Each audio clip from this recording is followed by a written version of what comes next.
Hi hello வணக்கம் மக்களே. This video sponsored by எஜுக்யூஸ்ட். ஓகேங்களா. இந்த வெப்சைட் என்ன அப்படின்னா ஆன்லைன் கோர்சஸ் எல்லாமே அவைலபிளாக இருக்குங்க. டிஸ்கிரிப்ஷனில் லிங்க் கொடுத்துருக்கா, சர்ச் பண்ணி பாருங்கள். எல்லா வகையான ஆன்லைன் கோர்சஸும் The இருக்குங்க. struggle to find courses that truly speak your language, it's finally over. Welcome to EduQuest, where learning is made just for you. At EduQuest, we bring you a wide range of online courses, from career building programs to skill boosting masterclasses, all in your regional language. Because we believe language should never be a barrier to success. Our courses are tailor made after understanding what today's learners really need. So why wait? Start learning the smarter, simpler way only with EduQuest. Visit eduquest.courses and explore your next course today. And hey, don't miss out on our exciting offers and promotions. உங்களுக்கு காமிக்கணுமே நாட்டுக்கோழி முட்டை, அதுக்காக தாங்க இந்த முட்டையை காமிச்சேன். நாங்கள் ஊர்லேருந்து கொண்டு வந்தோங்க, ஒரு 6 முட்டை பக்கம். தம்பி என்ன பண்ணிட்டான், அந்த அந்த பாக்ஸில் போட்டு கொண்டு வந்தோம். நாங்கள் கவனிக்காமல் விட்டுட்டோம். டக்குன்னு அந்த பாக்ஸ் எடுத்து கீழே போட்டுட்டான். 3 முட்டை உடஞ்சிருச்சு, 3 முட்டை தப்பிச்சிருச்சு. அந்த 3 முட்டையை காமிக்க முடியாது இல்லையா? ஸோ அதனால தான் இந்த 3 முட்டையை காமிச்சேன் உங்கள்கிட்ட. அதை 3யும் நான் இந்த மாதிரி கப்பில் இருந்து எடுத்து போட்டுக்கிட்டேன். அந்த பாக்ஸ்லேருந்து ஒரு கப்புக்கு சேஞ்ச் பண்ணிக்கிட்டேன். நெக்ஸ்ட்டு வந்து அதுக்கு ஆனியன் வந்து நல்லா பொடி பொடியாக கட் பண்ணி வச்சுக்கிட்டேங்க. கொஞ்சம் நிறையாவே சேர்த்துக்கோங்க. நல்லா, அதாவது வந்து நிறைய பெரிய ஆம்லேட்டாக வேணும் அப்படின்னா நீங்கள் கொஞ்சம் வெங்காயம் நிறையா சேர்த்துக்கலாம். டேஸ்ட்டும் நல்லா இருக்குங்க. கொஞ்சமாக உப்பு சேர்த்துக்கோங்க. தேவையான அளவு உப்பு போட்டுக்கலாம். நீங்கள் எவ்வளோ முட்டை போடுறீங்களோ அதுக்கு தகுந்த அளவுக்கு முட்டைக்கு உப்பு போட்டுக்கோங்க. நெக்ஸ்ட்டு வந்து என்ன பண்ணணுன்னா, இதில் வந்து பெப்பர் இதுக்குள்ளேயே போட்டு ஒரு சிலர் கலக்குவாங்க. ஆனால் அப்படி கலக்கக்கூடாதுங்க. இந்த முட்டை பீட் பண்ணுற இதை வச்சு நான் பீட் பண்ணிக்கிறேங்க. அதாவது இது வந்து எப்படி கலக்கணும்னா, முட்டை ஆம்லேட் போடுறதுக்கு முன்னாடி இந்த மாதிரி ஒரு இதில் வருங்க. ஆனால் இந்த கன்சிஸ்டன்சியில் வந்து நம்ம முட்டையை வந்து ஆம்லேட் போடக்கூடாது, கலங்கிருச்சு தானே அப்படின்னு சொல்லிட்டு. இதை நீங்கள் இப்படியே பண்ணிகிட்டே இருக்கும்போது இதில் வந்து ஒரு நொரையாக வருங்க. அந்த நொரையாக வந்துருச்சுன்னா முட்டை நல்லா பீட் ஆயிடுச்சு அப்படின்னு சொல்லி அர்த்தம். அந்த மாதிரி நல்லா பீட் பண்ணி எடுத்துக்கோங்க. இந்த மாதிரி இருக்கிற கன்சிஸ்டன்சியில் வந்து நம்ம முட்டை வந்து ஆம்லேட் போடக்கூடாது. அந்த மாதிரி போடும்போது ஆம்லேட் நல்லா சாஃப்டாக வருங்க. இந்த மாதிரி போட்டிங்கன்னா கொஞ்சம் அதாவது வந்து கொஞ்சம் கல் மாதிரி வரும். அப்படி போடும்போது கொஞ்சம் சாஃப்டாக வர மாதிரி வருங்க. நீங்கள் யாராவது இந்த மாதிரி ட்ரை பண்ணியிருந்தீங்கன்னா மறக்காமல் என்கிட்ட கமெண்ட்டில் சொல்லுங்கள். அப்புறம் வந்து ஏன் இந்த மாதிரி ரொம்ப நேரம் பீட் பண்ணி கடையில் ஆம்லேட் போடுறாங்கன்னா இதுதாங்க அதோட ரீசன். உங்களுக்கு யாருக்கெல்லாம் தெரியாதோ அவங்களாம் அந்த வீடியோக்கு லைக் பண்ணிடுங்க. நெக்ஸ்ட்டு இந்த மாதிரி நல்லா கலக்கி விட்டுருங்க. இந்த மாதிரி யார் யாரெல்லாம் ஒரு வேலை செஞ்சிங்கன்னா 2 வேலை செய்வீங்கன்னு என்கிட்ட சொல்லுங்கள். அதுக்கப்புறம் வந்து பெப்பர் வந்து நீங்கள் கடைசியில் தான் போடணும். அதாவது தோசைக்கல்லில் ஊற்றிட்டு அதுக்கப்புறமா தாங்க போடணும். இதை நல்லா இந்த மாதிரி கலக்கிட்டே இருங்க. வெங்காயம் கொஞ்சம் கொஞ்சமாக சேர்த்து நல்லா கலக்கி விட்டுக்கிட்டே இருக்கலாம்.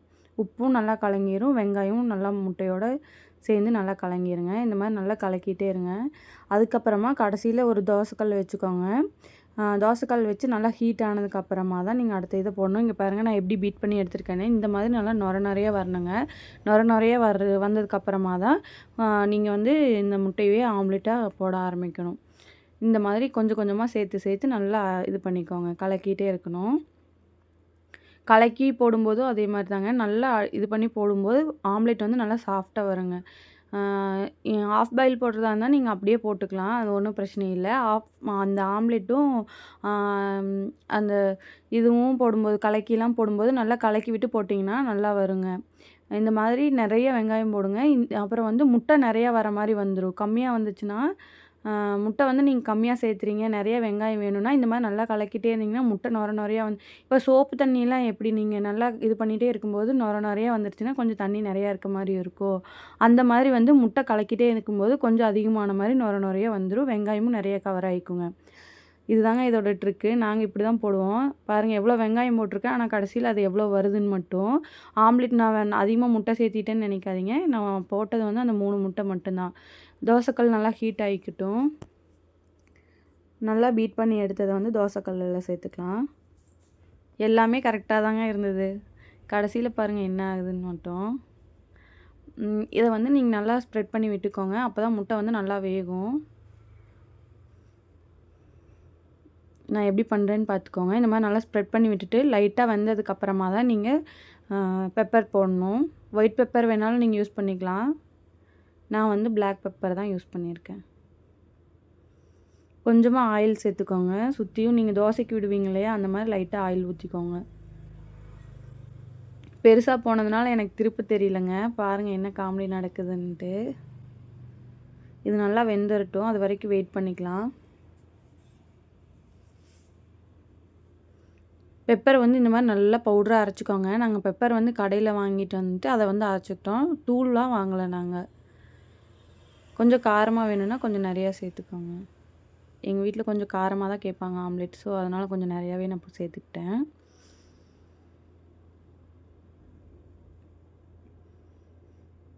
எல்லாமே கரெக்டாக தான் போகுது. கடைசியில் பாருங்கள் இது எப்படி சொதப்புதுன்னு மட்டும். டேஸ்ட்டு சூப்பராக இருந்ததுங்க. அந்த வகையில் வந்து எந்த இதுவும் கிடையாது. திருப்பி போடும்போது மட்டும் பாருங்கள் எப்படி நடக்குதுன்னு.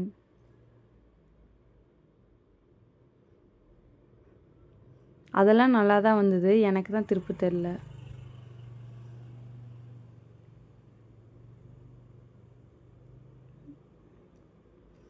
சுற்றியும் கொஞ்சம் கொஞ்சமாக எடுத்து விட்டுக்கிட்டேன். நடுவுலையும் எல்லாமே நல்லா தான் வந்தது. நான் தான் பயத்தில் திருப்பி போடும்போது அது என்ன ஆயிடுச்சுன்னா பிஞ்சிருச்சு. ஒரு ஆம்லெட்டு கூட திருப்பி போட தெரியலையான்னு எங்கள் வீட்டில் சிரித்தாங்க எல்லாருமே. ஆனால் அது பெருசாக இருந்ததுனால நிஜமாவே என்னால் திருப்ப முடியலங்க. நீங்கள் யாராவது இந்த மாதிரி ஒரு பல்பு வாங்கியிருக்கீங்களான்னு ஷேர் பண்ணுங்கள்.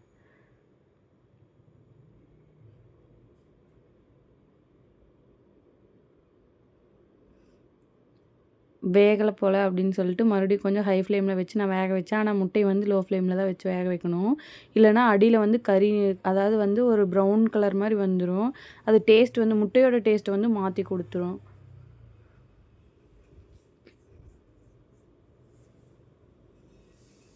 பாருங்கள் இப்படி தான் ஆயிடுச்சு எனக்கும். என்ன பண்ணுறதுன்னு எனக்கே தெரில. இப்படி போய் கரண்டியில் ஒட்டிருச்சு. ஆனால் அது இன்னும் கொஞ்சம் வெந்திருக்கணும். நான் தான் அவசரப்பட்டுட்டேன். ஆனால் நீங்கள் அவசரப்பட